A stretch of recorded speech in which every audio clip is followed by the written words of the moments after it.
back in here. All right, Johnny Mac, good thoughts there. We appreciate the super chat. John, we talked about a little quarterback too already. I'm curious to see what they end up doing there. That'll be interesting to see. Looking at a couple more of the roster names throughout, John. They did make some cut downs yesterday. And I think JT Gray, you mentioned that had some consequences for you in terms of the roster. You think that means Kelee Ringo is definitely in, right? Yep. Locked in. Lock it in. Lock it in. Kelee Ringo. And pay attention to special teams. And then you'll know why Kelee Ringo is going to make the team. Because I think is that a good thing? I mean, Kelee Ringo is a good special teamer. Does that show that they're prioritizing that a little bit? I mean, it feels like they've gotten rid of every good special team guy they had in the last 5 years. But yeah, it's usually only a couple guys. I mean, Kelee, I think he can play corner as well. He's getting better, as Vic said. Too many PIs still, but and he's still very young. He's only 24. You got one more year with him. Why not use it? I'm not worried about McWilliams. And again, who's more likely to contribute against Washington, McWilliams or Kelee Ringo? Well, Kelee Ringo is going to be your top gunner on special teams and, big coverage player as a whole on kickoffs as well. Or McWilliams is the fifth corner who would probably be inactive. Like I think people don't think about roster construction. It's not the 53 best players. You're trying to fit together a puzzle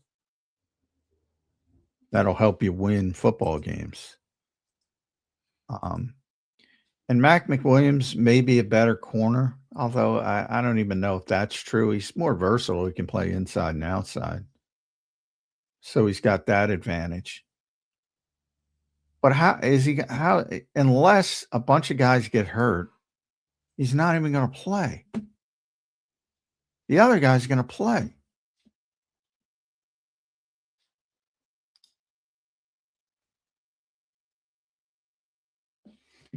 Well, we'll see what that looks like. All right, good stuff, Johnny Mac. Tonight at the link, John, open practice tonight. Second to last day of training camp. What is it, day 16? Little opportunity for the Eagles fans to see what they're cooking up on this new offense tonight at the link. Unfortunately, they're going to vanilla it up because you're in attendance, though. But yeah, everybody you get to see the team in the uniform, and they'll do the whole thing and sign some autographs. And I know some fans pay for tickets where they can go on the field after. It's the rare family-friendly event, so if you got a bunch of kids, it's not going to set you back 3 weeks pay like a normal NFL game. So it's a fun thing for the fans. They used to do 2 of them. Now they're down to 1 and at the very end of camp. So we'll see how long it lasts moving forward. Yeah, we'll see. I'm excited. I wonder how many fans they'll have out there. What do they do? Sell like 40,000 people? Yeah, it's usually about 40 is what they sell. They don't sell the whole stadium, but they've described it as sold out in the past. I don't know if they've sold out this year, but they only open it up for about 40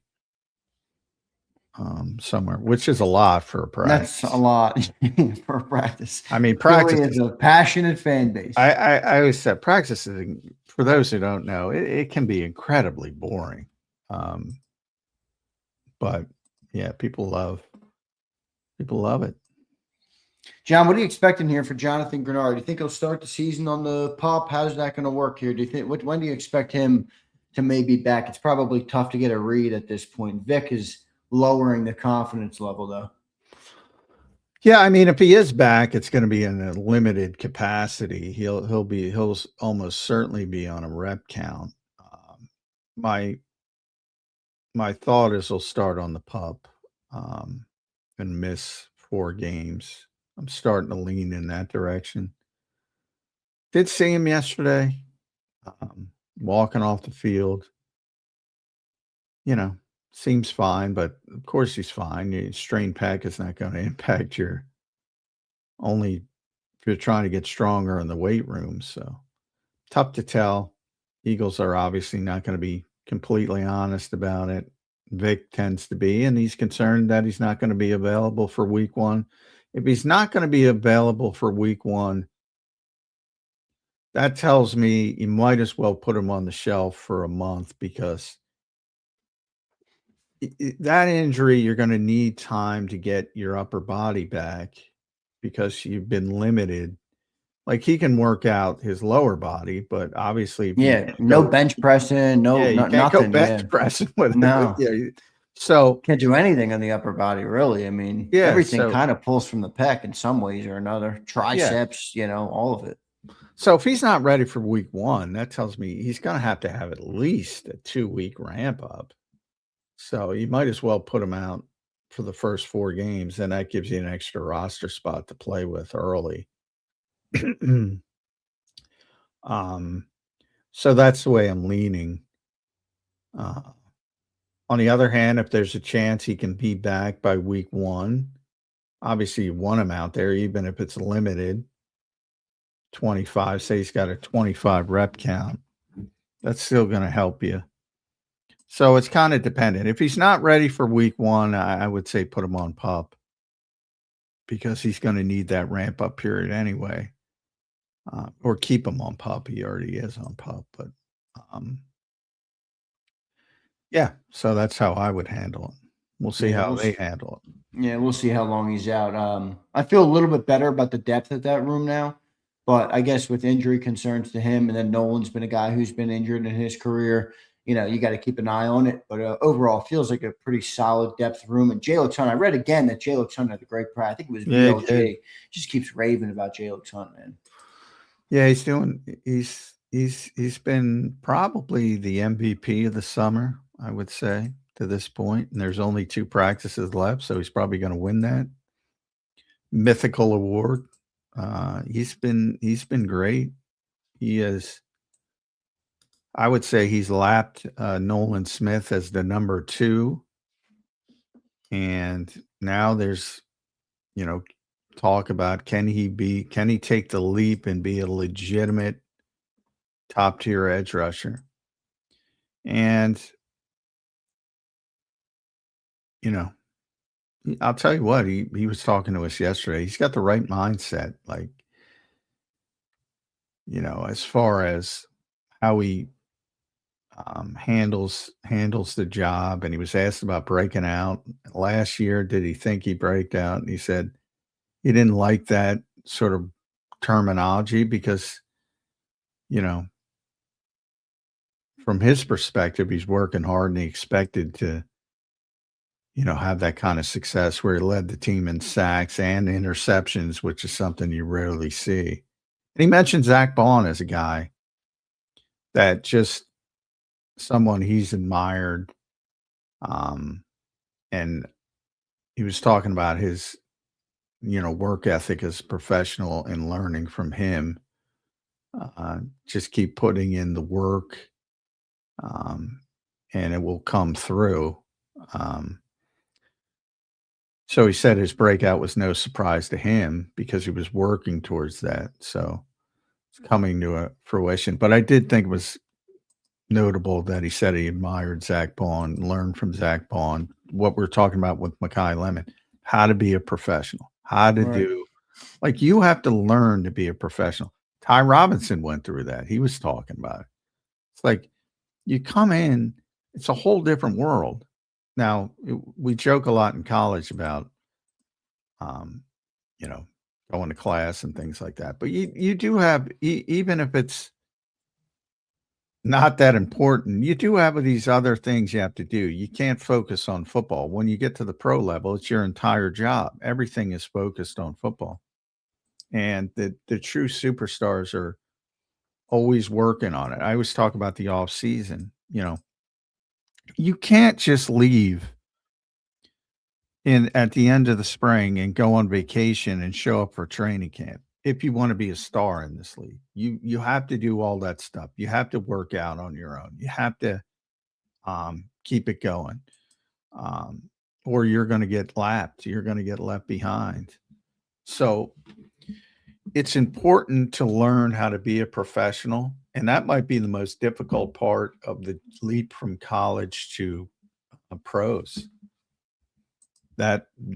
And that's why you see the jump so many times from year 1 to year 2, and why it's so rare to have Quinyon Mitchell, Cooper DeJean just hit the ground running.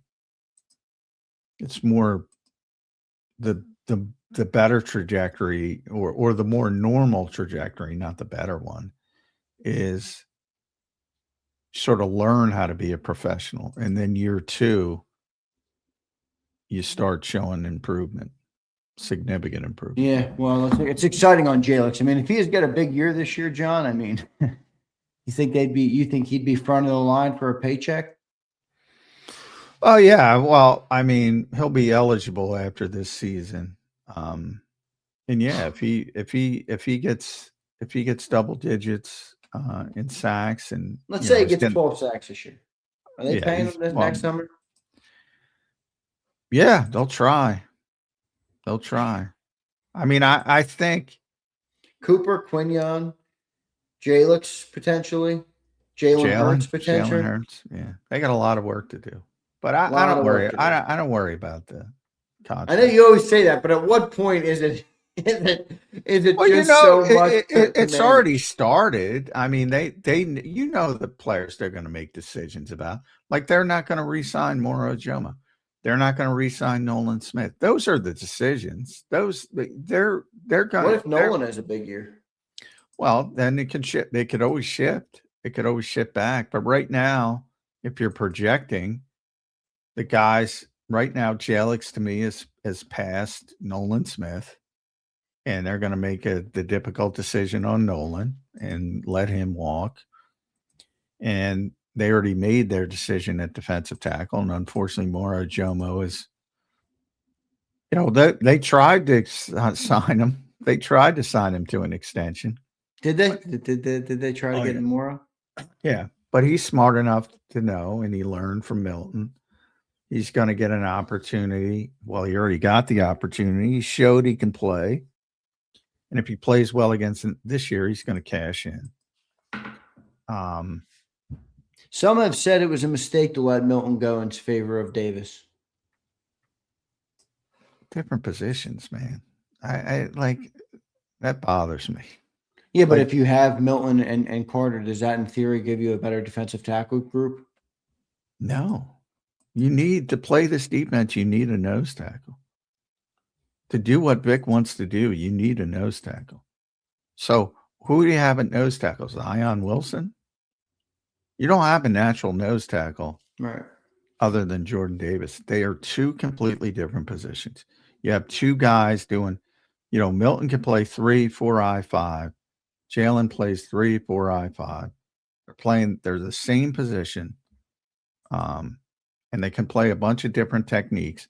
And I always say they can line up in one or shade.